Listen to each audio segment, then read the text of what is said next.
नमस्कार, स्वागत है आपका। आप देख रहे हैं अपना YouTube चैनल रीमेक एडुपाथ। ई शिक्षा कोर्स FRS अटेंडेंस एक्ट। आपको पता है कि ई शिक्षा कोर्स के FRS जो फेस रिकॉग्निशन सिस्टम है उसके तहत अटेंडेंस बनाए जा रहे हैं। अब उसमें कुछ समस्याएं आ रही है, उससे संबंधित यह वीडियो है। इस वीडियो के माध्यम से न हम उस समस्याओं को जानेंगे, वरन हम कुछ और चीजें जो उस FRS ऐप से संबंधित कार्य हैं उसको कैसे करें, उसका समाधान कैसे करें, इन सब बातों की जानकारी इस वीडियो के माध्यम से हम देंगे। त्रुटि सुधार कैसे करें ये तो हम जानेंगे ही, क्योंकि त्रुटि से संबंधित कुछ बातें आ रही है। बहुत सारी गलतियां हो जा रही हैं अटेंडेंस से संबंधित। टीचर्स के अटेंडेंस भी हो रहे हैं और उससे आपको बच्चों के अटेंडेंस भी हो रहे हैं या होने वाले हैं। अब हुआ क्या है कि बहुत सारे बच्चों के रजिस्ट्रेशन जो है वो गलती हो गए हैं, टीचर्स के अटेंडेंस गलती हो गए हैं। तो इन संबंधित त्रुटियों का सुधार कैसे हो। दिक्कत यह भी आ रही है कि बहुत सारे ऐसे विद्यालय हैं जहां लोकेशन नहीं मिल रहा है, वहां 0 लोकेशन बता रहा है, यानी वहां से वो डिस्टेंस बता रहा है।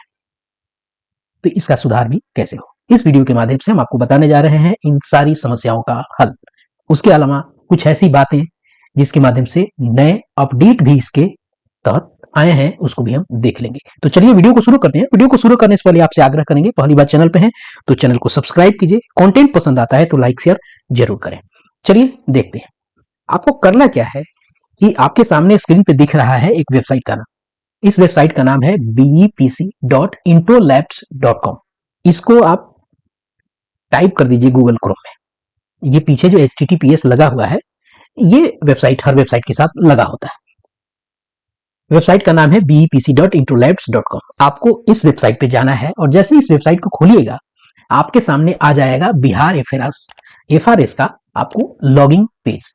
तो आप अपने जो लॉगिन क्रेडेंशियल्स हैं आप वहां यूजर नेम, पासवर्ड, कैप्चा डाल के लॉगिन हो जाएंगे। अब बात आती है कि यहाँ यूजर नेम आखिर क्या होगा। तो यहाँ यूजर नेम जो है आपके विद्यालय का U- कोड होगा। पासवर्ड क्या होगा, पासवर्ड जो आपका बाय डिफॉल्ट होता है वही होगा। यहाँ पासवर्ड के बाद में बाय डिफॉल्ट बताई गई है, जो आप उसे डाल के कैप्चा डाल के आप लॉगिन कर जाएंगे। ठीक है, जिसके माध्यम से आप लॉगिन करते हैं टैब में, वही आपको यूजर नेम पासवर्ड यहाँ डालना है और लॉगिन हो जाना है। अब जब लॉगिन हो जाएंगे तो आप आएंगे इसके डैशबोर्ड पे। अब डैशबोर्ड पे आएंगे, अब यहाँ देखिए कई सारी चीजें आपको दिख रही हैं। यहाँ दिख रहा है डैशबोर्ड, यहाँ दिख रहा है स्टाफ अटेंडेंस रिपोर्ट, यहाँ दिख रहा है स्टूडेंट अटेंडेंस रिपोर्ट, यहाँ दिख रहा है आपको डिलीट स्टाफ, उसके बाद यहाँ आपको दिख रहा है डिलीट स्टूडेंट, डिलीट स्टाफ के बाद उसके बाद है लोकेशन मैपिंग। इन सारी चीजों को हम जानेंगे। उसके बाद एक इंटरेस्टिंग चीज है ट्विंस मैपिंग। इन सबको हम एक एक करके जानते हैं। तो चलिए पहले जानते हैं हम स्टाफ अटेंडेंस रिपोर्ट को। आप सबको पता है कि इस FRS सिस्टम से टीचर्स के भी रजिस्ट्रेशन हुए हैं। टीचर्स के रजिस्ट्रेशन हुए हैं, यानी इस FRS सिस्टम से, फेस रिकॉग्निशन सिस्टम से आपको टीचर्स के भी अटेंडेंस बनेंगे। क्लियर है। तो अब आपको उसके अटेंडेंस की रिपोर्ट जाननी है, तो कैसे जानेंगे। तो जैसे इसको आप क्लिक कीजिएगा आपके सामने खुल के आ जाएगा ये डेट का फ्रेम, जिसमें DD MM YY है। आप यहां से क्लिक कीजिए और जिस डेट का आपको देखना है अटेंडेंस का रिपोर्ट, उस डेट को सिलेक्ट करके यहां से सर्च कर जाइए। जैसे सर्च करेंगे नीचे वो सारी एंट्री आ जाएगा। अभी वो चूंकि हो नहीं रहा है तो ये आपको एब्सेंट यहाँ दिखा रहा है। वो किस कैटेगरी के टीचर हैं वो सब चीजें आपको दिखा रहा है। एक्सक्लूसिव टीचर, PRI टीचर यानी पंचायती राज वाले टीचर्स हैं, और जो है टीचर्स है उसको गवर्नमेंट टीचर करके दिखा रहा है। इस तरह से उसके बाद आता है स्टूडेंट रिपोर्ट की बारी। तो चलिए स्टूडेंट रिपोर्ट में देखते हैं कि स्टूडेंट रिपोर्ट में क्या चीजें दिखाएगा।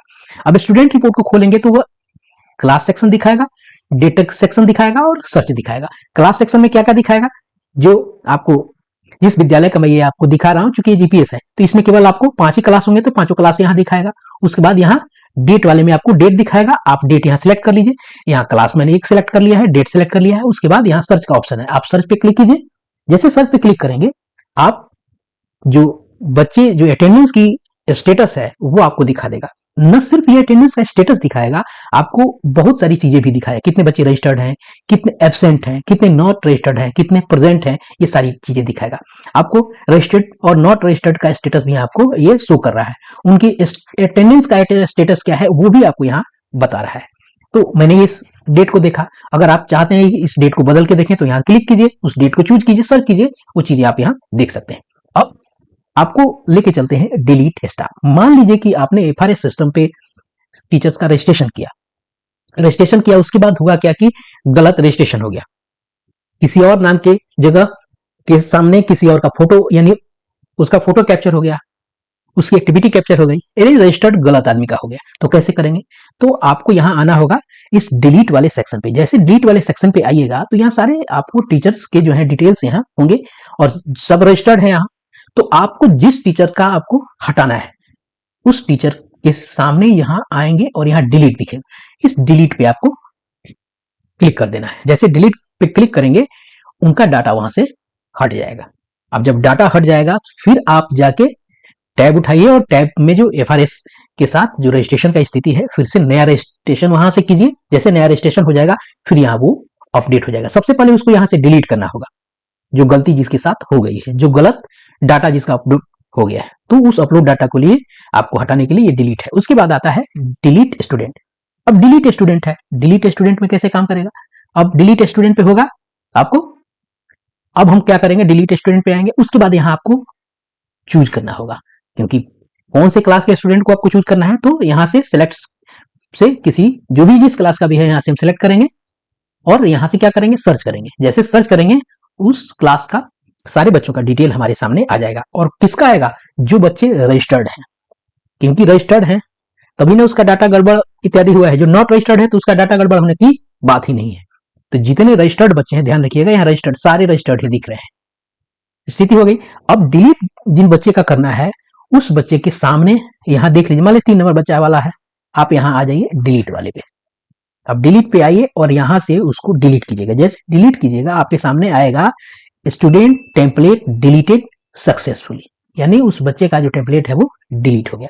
अब आप फिर से टैब को खोलिए और वहां से फिर से बच्चे का प्रॉपर रजिस्ट्रेशन कीजिए, वो हो जाएगा।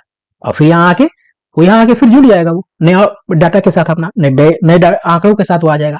ध्यान ये रखिए कि आपको ये ध्यान रखना है कि ये इस वेबसाइट पे, जिस वेबसाइट पे हम लोग हैं, इसके लिए आपको या तो मोबाइल के गूगल ब्राउजर पे जाना होगा या डेस्कटॉप पे जाना होगा। आपके उस टैब में चूंकि इसको खोलने का ऑप्शन अवेलेबल नहीं कराया गया तो आप वहां से नहीं कर सकते उस टैब के माध्यम, आपको अपने मोबाइल या लैपटॉप डेस्कटॉप का हेल्प लेना ही पड़ेगा। अब क्लियर हो गया। अब बात आती है लोकेशन मैपिंग की। अब इससे संबंधित बहुत सारे लोगों को दिक्कत आ रही है। जब वो रजिस्ट्रेशन करने जा रहे हैं, टीचर्स का हो या स्टूडेंट का हो, तब लोकेशन की समस्या आ रही है, वो आउट ऑफ रेंज बता रहा है।